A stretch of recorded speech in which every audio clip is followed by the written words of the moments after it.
एक खबर इस वक्त आ रही है, जरा उसका भी रुख कर लेते हैं, फिर आगे इस पर बात करेंगे। बिहार में जातीय जनगणना जारी रहेगी। पटना हाईकोर्ट ने इसको लेकर जितनी भी याचिकाएं आई थी उनको रद्द कर दिया है। जातीय जनगणना पर रोक की सारी अर्जियां मतलब उन्होंने खारिज कर दी हैं और अब बिहार में जातिगत जनगणना होगी। आपको बता दें, पहले कोर्ट के ही कहने पर जातिगत जनगणना पर बिहार में रोक लगा दी गई थी। नीतीश कुमार की सरकार कास्ट सेंसस कराना चाहती थी, जातिगत जनगणना की शुरुआत करा दी गई थी, लेकिन हाईकोर्ट में बीजेपी इस मामले को लेकर के गई थी, फिर इस पर रोक लग गई थी और अब हाईकोर्ट से ही यह खबर आई है कि सारी रोक हटा ली गई हैं और सारी अर्जियां जो हैं वो खारिज कर दी गई हैं। तो आप ये कह सकते हैं कि नीतीश कुमार के लिए एक किस्म से ये जीत है उनकी, और देश भर में अब तो राहुल गांधी भी बात करते हैं कि जातिगत जनगणना होनी चाहिए। तो विपक्ष के लिए एक आप कह सकते हैं एक फ्लिप पॉइंट है, एक उनको इससे बढ़ावा मिलेगा, हौसला मिलेगा इस खबर से। प्रदीप जी, पहले इसी खबर पर आपका रिएक्शन। हाईकोर्ट ही पहले मना करता है, हाईकोर्ट ही उसके बाद फिर रोक हटा देता है। थोड़ा सा आश्चर्यजनक इसलिए है कि हाईकोर्ट ने उस समय जो तर्क दिया था, उन्होंने कहा कि जनगणना करने का अधिकार केंद्र सरकार का है, राज्य सरकारों के पास वो अधिकार नहीं है, तो आप जनगणना नहीं कर सकते। वैसे भी माना जाता है जो स्टेट्स करते हैं वो सर्वे होता है, वो सेंसस नहीं होता है। फिर भी हाईकोर्ट ने इसकी इजाज़त दी है। निश्चित रूप से नीतीश कुमार और पूरे विपक्ष को का इससे हौसला बढ़ेगा। बड़ा मुद्दा बनाना चाहता है विपक्ष जातीय जनगणना को, इसलिए और भी ज़्यादा। अब चूंकि अदालत की एक तरह से मंजूरी मिल गई है तो उससे भी उनका हौसला बढ़ेगा।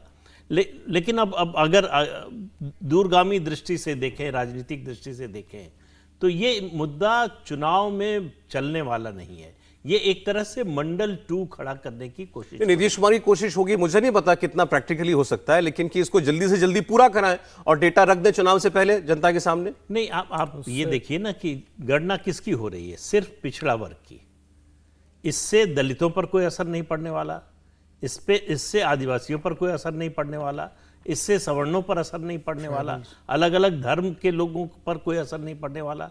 ये केवल पिछड़ों की पिछड़ों की गणना है और उस गणना में अति पिछड़ों की संख्या ज्यादा है, ये पहले से मालूम है।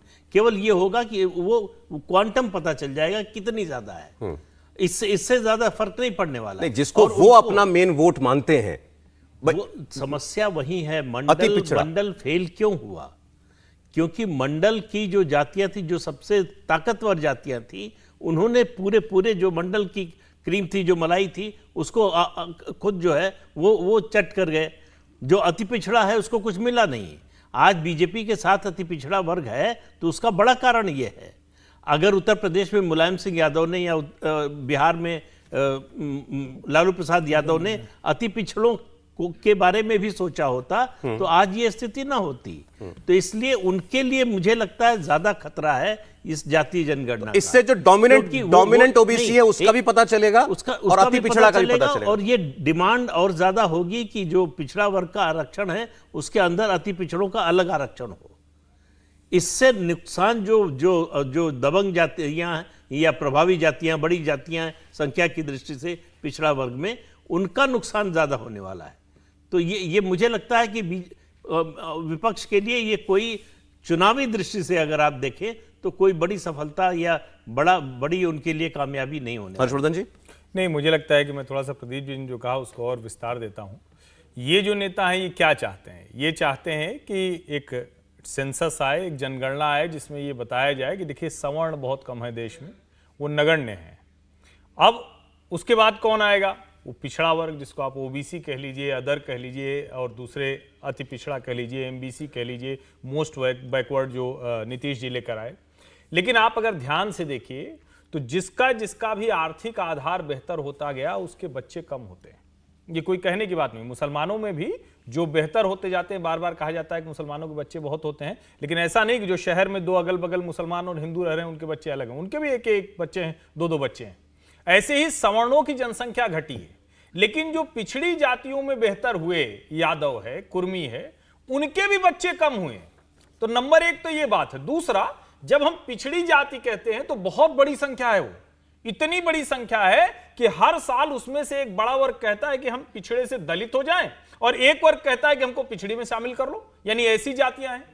उन सारी जातियों की जब जनगणना हो जाएगी तो ये जो अभी सारी की सारी लड़ाई शुरू होती है कि लालू जी की पार्टी के पास पिछड़ों का वोट, तो यादवों की संख्या क्या है वो एक बार में क्लियर हो जाएगी।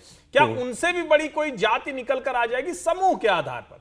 तो मुझे लगता है कि एक तरह से कहें कि उन्होंने उबला आलू गले में डाल लिया है। अब वो ना उगलते बनेगा ना निगलते बनेगा, क्योंकि जनसंख्या अगर जनगणना नहीं होगी तो उनके सर पे आ गए, और कहीं जनगणना हो गई और वहां यादव सबसे बड़े नहीं रह गए तो फिर मुश्किल हो जाए, क्योंकि ये तो कोई जानता नहीं किसी की जनसंख्या आप न तो तय कर सकते हैं न सीमित कर सकते हो, तो अपने आप बढ़ती है घटती है। तो मुझे लगता है कि ये संकट अभी आने वाला है, और वहां तो उन्होंने जिस तरह की जातियों का चिन्हीकरण, एक ही दिन मैंने वो सूची देखी थी और वो सूची देख के मेरे दिमाग के तार तंतु हिल गए कि इतनी अगर जातियां सामने आ जाएंगी तो किसी के लिए भी राजनीति करना बहुत मुश्किल होगा। अभी तो एक मुकेश सहनी खड़ा हुआ है वीआईपी वाला, ऐसे कई मुकेश सहनी खड़े। मतलब सरल भाई, उदाहरण के तौर पर अब ये जनगणना होगी तो कितने यादव हैं बिहार में ये भी पता चल जाएगा, और जहां से जीतनराम मांझी आते हैं, मुसहर जो है बहुत अति पिछड़े में जो आती है, उसका भी पता चल जाएगा। नहीं, दलित में आते हैं, वो दलित में आती है। हाँ, तो ईबीसी ओबीसी जितनी है वो भी पता चल जाएगा। तो अब क्या चुनौती क्या होगी नीतीश कुमार के लिए, क्या मांग उठेगी? वही कह रहे हैं, मांग ये उठेगी कि पिछड़ा वर्ग का जो 27% का आरक्षण है, उस आरक्षण में अति पिछड़ों का अलग कोटा हो, उनको उसका आरक्षण का लाभ मिले। अभी क्या है कि जो पिछड़ों में प्रभावशाली जातियां हैं, आरक्षण का सारा लाभ वो ले जाती ठीक है, अति पिछड़ों को नहीं मिलता है। तो अलग कोटा हो जाएगा तो वो कम से कम उसमें उनको उसका फायदा होगा।